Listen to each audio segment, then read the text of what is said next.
If we zoom past macroscopic everyday objects and dive down into the atomic scale, we enter the abstract, shifting void of quantum fields. By the late 1920s, the physicists studying this realm realized their science was split into two irreconcilable domains. Quantum mechanics and Einstein's theory of relativity operated under entirely different mathematical rules. Erwin Schrödinger had recently formalized the reigning mathematical framework for the quantum world. Look at the Schrödinger equation. Here on the left, a first-order time derivative calculates how a given wave function evolves over time. But here on the right, it defines the physical shape of that wave in 3 dimensions using second-order derivatives. This creates a deep mathematical imbalance. Time is treated to the first order, while space is treated to the second.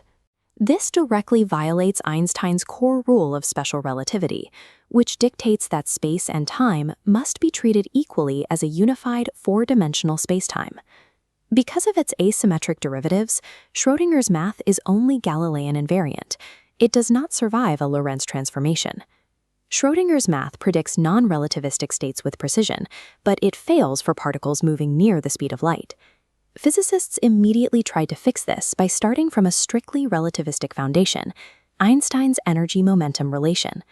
This formula takes energy squared and equates it to momentum squared times the speed of light squared, plus rest mass. To quantize this, they swapped the energy and momentum variables for differential operators, creating the Klein-Gordon wave equation. Notice how this treats space and time on equal footing. Both are second-order derivatives. But that second-order time derivative created a fatal side effect. It allowed the equation to output negative probability densities.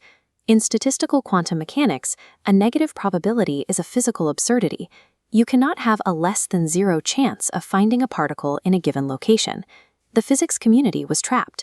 They needed an equation that treated space and time equally, but relied strictly on first-order derivatives to keep probabilities positive. Fixing this contradiction required a complete reinvention of quantum mathematics, a challenge taken up by Paul Dirac. In 1928, Dirac approached the problem through the lens of strict mathematical symmetry. He started by writing down a generic proposed equation, a Hamiltonian that was strictly first-order in spatial momentum, attaching placeholder coefficients alpha and beta.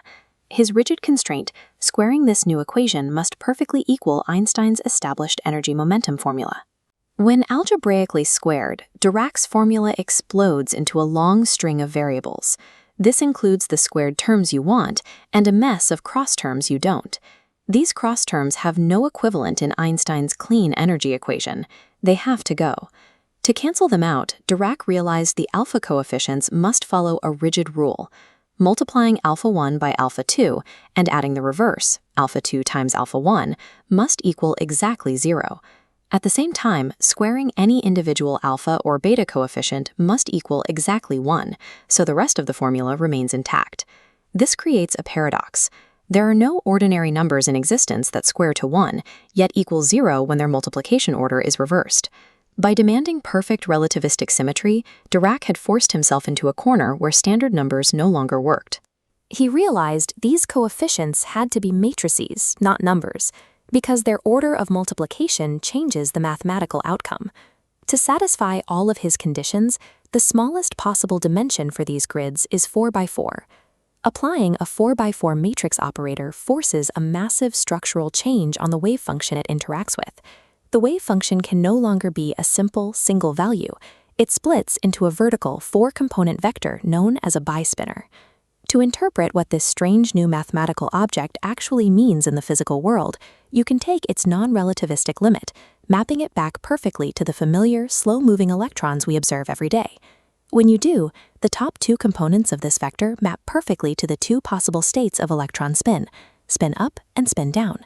Before Dirac, spin 1/2 was a hacked-on empirical addition used only to make experimental data fit. Dirac proved that electron spin is a mandatory geometric consequence of spacetime symmetry, but that still left a glaring issue, the bottom 2 components of the new bispinner. The math dictated that these remaining 2 slots represent physical states with a negative rest energy. Nature favors the lowest possible energy state. Because of this, everyday positive energy electrons should naturally emit photons and drop into these negative states. And because negative energy states theoretically extend downward to infinity, this freefall would happen instantly. If this were physically true, ordinary matter could not exist. The universe would have vanished in an infinite burst of radiation. Dirac was left with a model that organically predicted spin, but simultaneously predicted the immediate destruction of the physical universe. To solve this, Dirac leaned on the Pauli exclusion principle, which states that fermions, like electrons, cannot occupy the exact same quantum state. He proposed the Dirac sea. He hypothesized the vacuum of space isn't actually empty. It's already entirely packed with negative energy electrons. This solves the cascading problem completely. Positive electrons can't fall down because all the negative seats in the universe are already taken. But this raised a critical question. What happens if you pump enough energy, at least 2 times the rest mass, into this hidden sea? A negative energy electron absorbs that energy, leaps up into the positive realm, and leaves behind an empty hole in the sea. Relative to the surrounding vacuum, this missing negative charge acts exactly like a particle with positive energy and a positive charge. Dirac realized that his mathematical hole theory described a physical reality, an entirely unobserved counterpart to matter called the anti-electron. Just 4 years after Dirac published his theory, experimental physicist Carl Anderson was studying cosmic rays. In his cloud chamber, he captured the track of a particle possessing the exact mass of an electron, but curving in the opposite direction. This was the positron. It was the physical proof of Dirac's abstract mathematical hole. Today, quantum field theory has replaced the sea metaphor with more advanced math, but Dirac's core equation remains untouched. Through the sophisticated use of gamma matrices, the original expanded formula elegantly collapses into this highly condensed covariant notation.